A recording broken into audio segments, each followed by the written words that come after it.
Hello guys! Hello Pisces! Welcome dito sa aking channel. Kapalaran 888, welcome guys. Alamin natin kung anong messages. Vibration, gabay energy para sa inyong lahat. This is general reading. Pwede kang makaresonate. I-connect mo ang iyong intuition sa bawat baraha na lumabas dito or lalabas dito sa ating reading. Okay, Pisces. Kumuha lang tayo dito ng one card. One card lang tayo dito, Pisces. General reading. Okay. One card. Number 21. It's number 3. Family room. So, ang nakikita ko sa'yo dito, Pisces, na siguro siguro yung iba sa inyo, you're planning to renovate your house, or maybe may mga Pisces na gusto nang magsimula ng kanilang pagpapatrabaho sa kanilang bahay, especially sa living room. And yung pinaka-spiritual na message sa'yo dito is, meron ka siguro na minamanifest na emotional happiness or family life, parang ganun. So, pwedeng isinilang ka or lumaki ka sa pamilya na hindi stable and secured. Yung parang feeling mo, okay, kompleto kayong pamilya. May nanay, may tatay, may kapatid, may lola, may lolo, may tiyahing tiyuhin. But, hindi kayo close. Yung parang sa loob ng bahay, like especially yung parents mo, like yung mother mo, maybe tumanda ka na yung mother mo is hindi pa rin siya tanggap ng mga in-laws niya, ng mga relatives ng father mo, or the other way around. Nakikita ko sa'yo dito na, especially doon sa mga Pisces na nasa below 65 years old, siguro, below 65 years old, meron sa inyo dito, Pisces, na siguro wala ka na doon sa pangarap dati, 'di ba? Yung minamanifest mo na sana magkaroon ng peaceful na pamilya, ganyan ganito. Kasi may acceptance ka na eh. Parang sinasabi ng barang ito na tinatanggap mo kahit anong klase ng pamilya. Or halimbawa, kung yung pamilya mo hindi masyadong maganda yung communication, away dito, away doon, wala ka na doon na parang pipilitin mo siya na maayos. Kasi natanggap mo na yung family mo ay ganito na siya. And nakikita ko sa'yo dito na nakafocus ka sa yung immediate family, like sa kids mo, sa asawa, or maybe sa in-laws mo. Kasi parang nakikita ko na may bubog ka eh. May bubog ka from your family, yung kadugo mo talaga. Okay.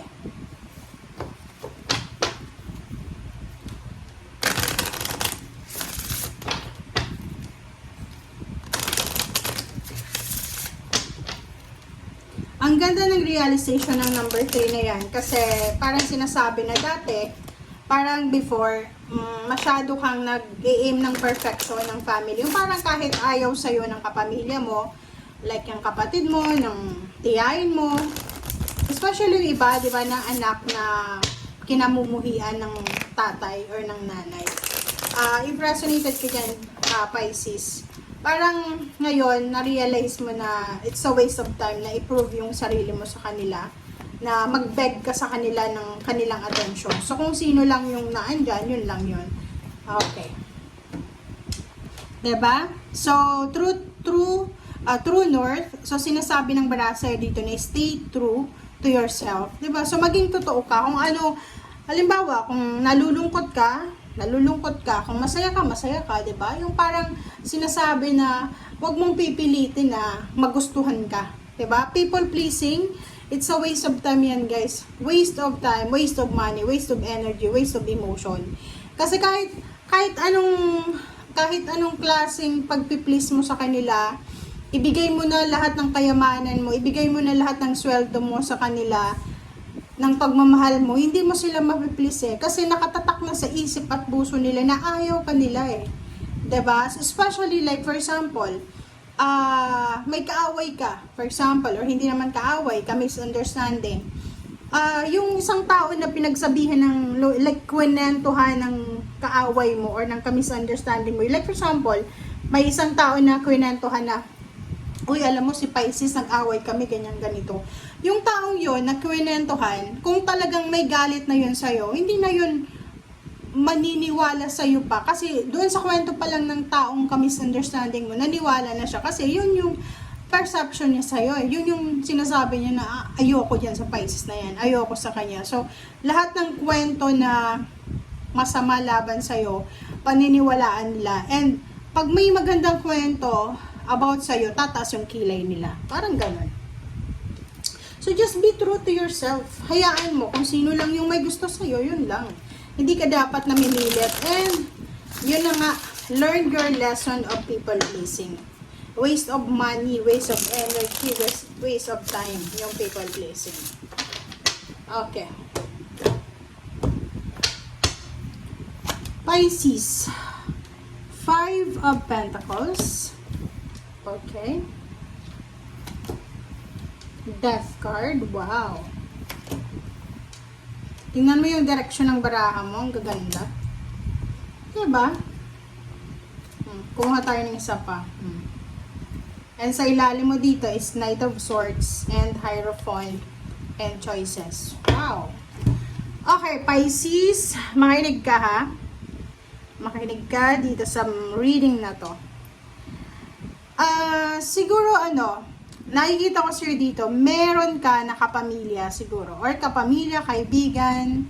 Parang feeling mo siya yung mentor mo, pwedeng masahan or anything.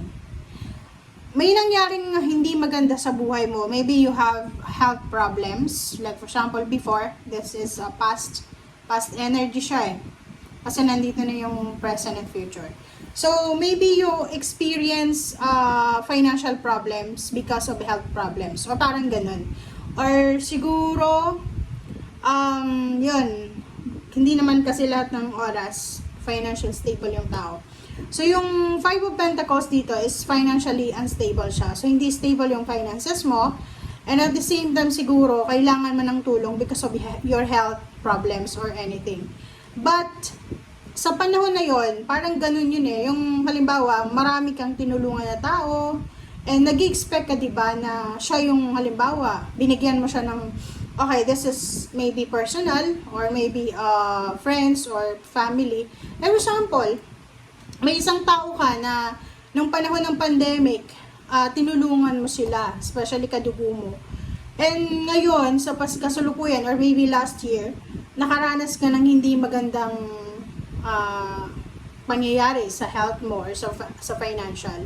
Siguro hindi sa nag-expect ka ng tulong galing sa kanya, but syempre, nakatulong ka sa kanya and then humingi ka ng pabor. Siguro ginawan ka ng hindi maganda, or instead na tulungan ka, pinagtawanan ka, chinismis ka, instead na tulungan ka, pain and heartaches yung binigay sa'yo, parang ganon. So, yung sitwasyon na yan, yung financial problems na yan, yung pain and heartaches, yung mga past, sinasabi ng death card dito na magta-transform ka na or nag-transform ka na nga. So, kumbaga, wala ka na doon sa sitwasyon na yon.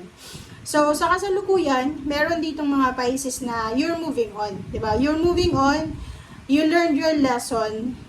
Sa akin, resonated yung barahang yan kasi mahilig ako mag-people please dati. Pero, I learned my lesson during tough times. Kung sino yung panahon na sobrang bigong-bigo ako, yung panahon na nasa ilalim ako, kung sino yung taong parang tumulong sa akin para makaalwa ako, talagang magiging sobrang grateful and thankful ako habang buhay sa taong yun. So, dito sa death card, sinasabi ng baraha, you need to forget na. Okay, you need to forget, you need to ibaon mo na sa limot yung nangyari sa yung pain and heartaches. Kasi pag paulit-ulit mo yan na aalalahanin, masasaktan ka ulit. So, kung sino man yan, or kung ano man yan na pinagdaanan mo sa past, just let go. Just let go, let God, let it flow.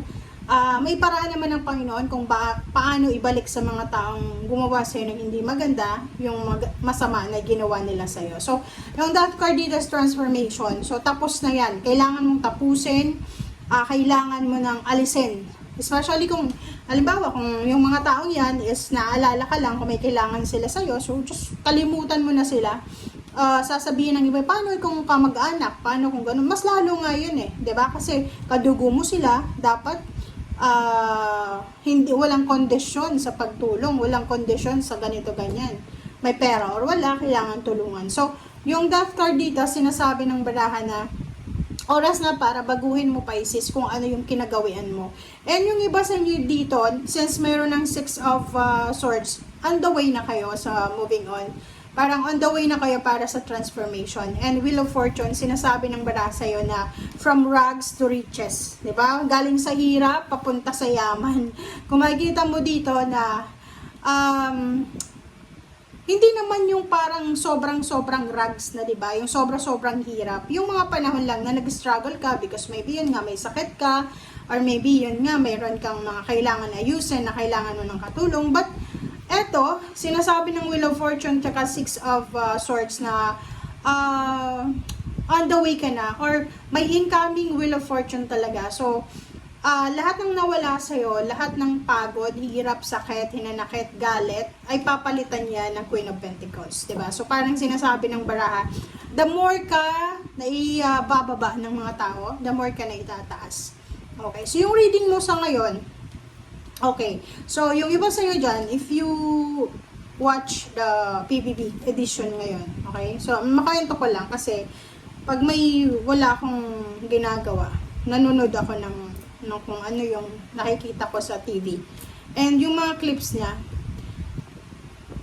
nasubaybayan ko yung ano okay lang kung hindi mo gusto tong kwento ko na to, pero skip mo na lang yung video. But ikukwento ko kasi related to dito hindi ko alam kung bakit. Tingnan mo, yung energy na to, yung big winner ngayon yung Mika Salamanca. Diba? Unang pasok niya pa lang, yung first day na pagdating niya, yung naka-blue siya. Nanood ako nun yung una. Tapos, nakita ko yung ano niya, yung parang aura niya. Ang aura niya sobrang ganda. Sa paningin ko yun hindi ko alam. Pero yung asawa ko, tinanong ko siya, ano sa paningin mo yung si Mika Salamanca? Kasi sobra siyang controversial controversial siya sa lahat. Tapos, inaway pa siya ng isang YouTuber, yung FB, yung nagre-release din na bisexual, hindi si bisexual, LGBT, sorry, inaway din siya, hindi bisexual, hindi ko alam, basta LGBT siya.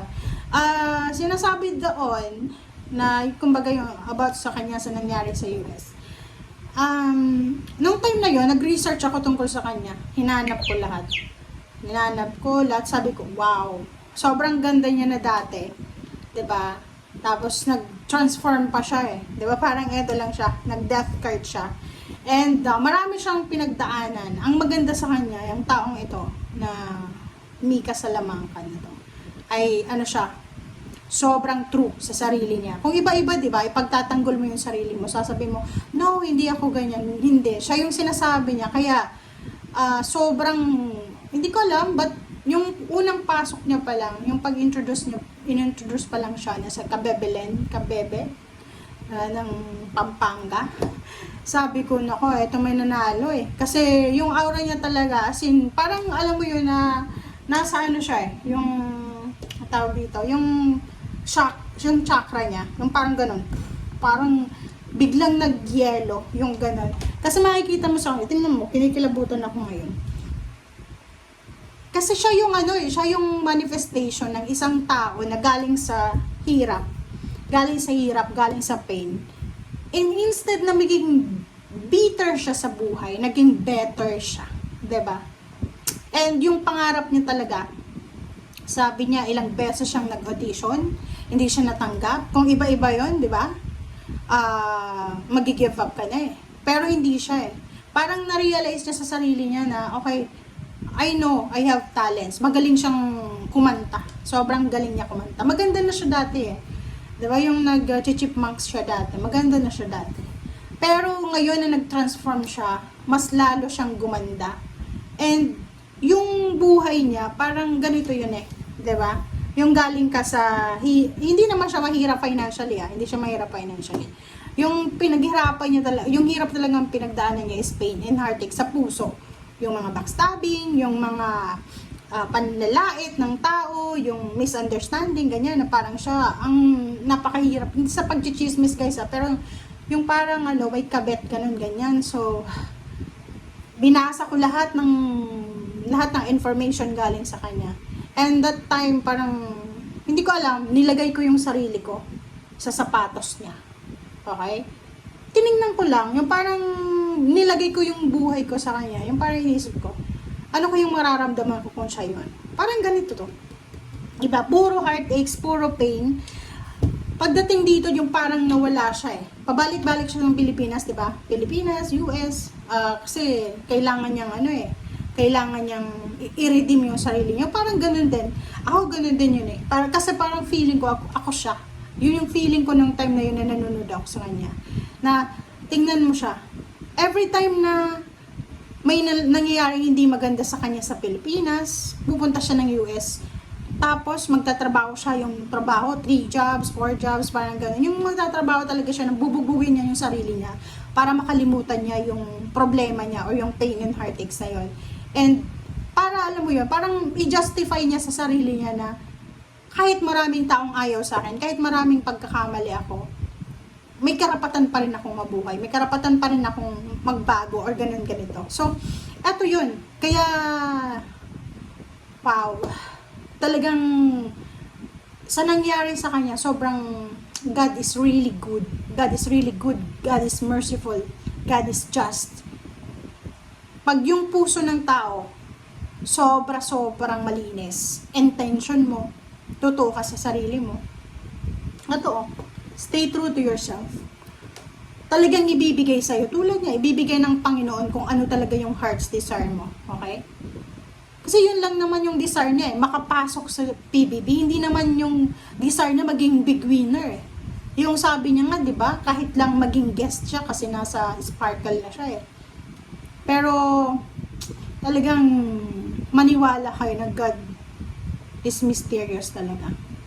Akala mo, nasa ganito kang sitwasyon, down na down ka. Diba? Pero hindi mo alam, iaangat ka pala ng Panginoon.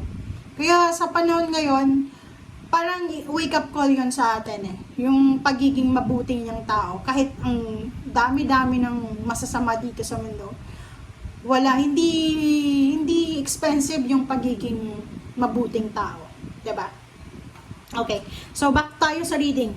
6 of Swords, sinasabi ng barahan na you're transforming, you're moving, you're relocating, and mayroon ditong Wheel of Fortune, mayroong magbabago sa buhay mo na pwedeng magdala sa iyo ng Queen of Pentacles. So, kung ano man to Pisces na ginagawa mo sa ngayon, it's either job, or it's either self-employed ka, freelancer, estudyante, college student, or kung ano man, retired, sinasabi ng baraha sa'yo dito na meron pa rin na magbabago sa buhay mo. So, you need to be, be ready.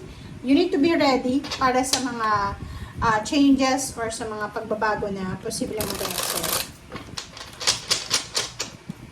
Okay. I-clarify natin yung 5 of Pentacles. 5 of Pentacles, kung makikita nyo guys, ang liit ng cards ko. Yeah. 5 of Pentacles, 2 of Wands. So, sinasabi ng baraha sa'yo dito na if sa kasalukuyan, you're experiencing 5 of Pentacles, yung financial and health problems, kung meron kang ganyang klaseng sitwasyon, sinasabi ng baraha, you have choice and option. So, wag mong iisipin na wala kang choice. Wag mong iisipin na naandyan ka na sa game over or paano pa man, no? Yun nga sabi sa'yo dito ng Death card na may magta-transform. Death card, etong 3 cards na to na magkakasunod, it's a parang combination siya ng cards ng transformation, new beginnings, blessings, and magic. Parang ganun.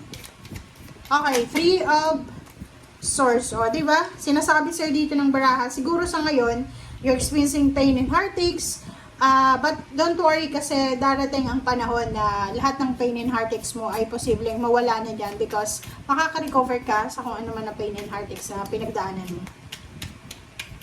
Okay, so just prepare yourself for the celebration, prepare yourself for the healing, parang ganun. Okay, Death card. Ano ba ang Death card? Wow. Relationship, 2 of Cups. So, sinasabi ng baraha sa'yo dito na Posibleng your relationship ay hindi masyadong maganda. Maybe you're having issue with your partner, asawa, boyfriend, girlfriend. Sinasabi ng bara sa'yo dito na posibleng maayos ito. Okay? So, siguro, nawawalan na kayo ng oras sa bawat isa. And sinasabi, wow! This is first time to guys, Six of Swords. Parehas siya. So, it's double talaga. So, sinasabi sa'yo dito ng barahan na brace yourself, Pisces. Ihanda mo yung sarili mo. Prepare yourself for the big, parang collision siya. 'Di ba? Yung parang napakalaking pagsabog sa buhay mo. Ang pagsabog nito, yung parang yung sabi ko sa'yo kanina, parang magi-illuminate ka. Okay? So, this is two cards. Talaga siya. Kinonfirm niya talaga. It's a double confirmation na posibleng may travel plans, lilipat ng bahay, magta-travel, magre-relocate, magbabago yung takbo ng buhay mo. Okay? Magbabago yung takbo ng buhay mo or incoming yung changes. Okay? And the World card naman para sa Wheel of Fortune. So, same din dito. Major Arcana. Sinasabi ng bara sa'yo, lahat ng gusto mong mangyari sa buhay mo, lahat ng gusto mong matupad sa buhay mo ay mangyayari yan. Okay? Kailangan mo lang magtiwala, kailangan mong trabahuhin, and hayaan mo ang Panginoon na ibigay sa'yo kung ano yung para sa'yo. Okay, Queen of Pentacles. Ano ba ang Queen of Pentacles natin? Ang ganda ng baraha mo, Pisces. Congratulations sa'yo. Okay, Queen of Pentacles din. God! What? My God, Pisces. Bakit ganun? Galing mo naman. Kasi kung makikita mo dito, these three cards ay sobrang resonated sa bawat isa. So, ibig sabihin, kahit sabihin natin, maybe sabihin natin na this is your past, this is your present, or this is your current situation, this is your future. Pareho pa rin eh. Sinasabi sa'yo na you will recover from pain and heartaches, from financial problem. You will celebrate. There's a wedding anniversary. There's a partnership, collaboration. There's a transformation. Double six of swords, sinasabi ng barahan na yun na nga. Together with your family, with your kids, with your husband, with your partner, with your living partner, with your girlfriend, boyfriend, with your family, na close sa'yo, malaking pagbabago to eh. And the World card sinasabi na hinog na. Diba? Hinog na Pisces yung blessings na parating sa'yo. And Queen of Pentacles is double eh. So, double Queen of Pentacles, double Six of Swords na sinasabi ng barahan na aarangkada ka na talaga. Magiging sobrang yaman ka, especially yung mga babaeng Pisces dito. You will become Queen of Pentacles 2 times. Isipin mo yon. 2 beses kang magiging Queen of Pentacles. And doble-doble siya. Halimbawa, kung magkano yung pera mo ngayon, dodoblehin yan. Or kung magkano yung swerte mo, dodoblehin pa rin. Nako, congratulations guys. Ang ganda. Diba? Wow. First time ko to, maka-experience ang ganito na yung Six of Swords na gusto kong i-confirm, Six of Swords din yung confirmation. Lalo dito sa World card. Like kung gusto mo magpatayo ng bahay, matatapos mo yan. Gusto mong mag-travel around the world, magagawa mo yan. Diba?